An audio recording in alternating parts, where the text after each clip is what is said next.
Dimanche 3 juin, ravi de la haute voltige en modèle réduit s'était donné rendez-vous ce week-end à Creully dans le Calvados. Sur terre se sont retrouvés 50 pilotes et dans les airs près de 90 machines volantes. Le reportage de Thierry Cléon avec Lucie Denchaud. Ce matin, ça souffle sur Creully, ça pousse même jusqu'à 25 km/h dans les nuages. Pas de quoi tout de même dissuader les pilotes d'aller tutoyer les anges. Seulement, avant cela, il faut vérifier les machines.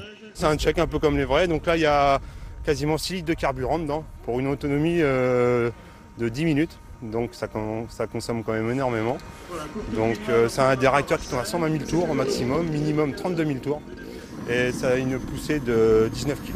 Et une vitesse maxi pris au GPS à 438 km/h. En fermant les yeux et en humant les odeurs de kérosène, on se croirait presque à Roissy aux heures de pointe. Aussi réaliste qu'un véritable avion, ces maquettes volantes peuvent peser jusqu'à 80 kg. Un fuselage en résine, de fibre ou PVC à ne pas mettre entre n'importe quelle main. Les pros de la haute voltige appellent cela le pilotage réflexe, en visuel, mais sans cerveau. Comme un instrument de musique, hein, c'est pareil, il faut en pratiquer, en faire souvent, et puis voilà, ça vient plus ou moins vite en fonction des personnes. Et voilà.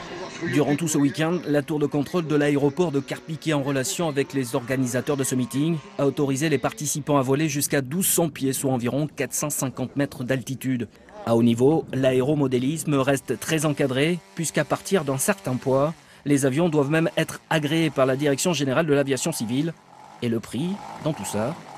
Le biplan coûte prêt à voler 1600 € et le plus cher, donc c'est le Hawk, entre 13 000 et 15 000 €. Mais comme je le dis, bon, quand on aime, on ne compte pas. Et pour en finir avec les chiffres, la Fédération d'aéromodélisme en France, c'est 27 000 adhérents pour 750 clubs.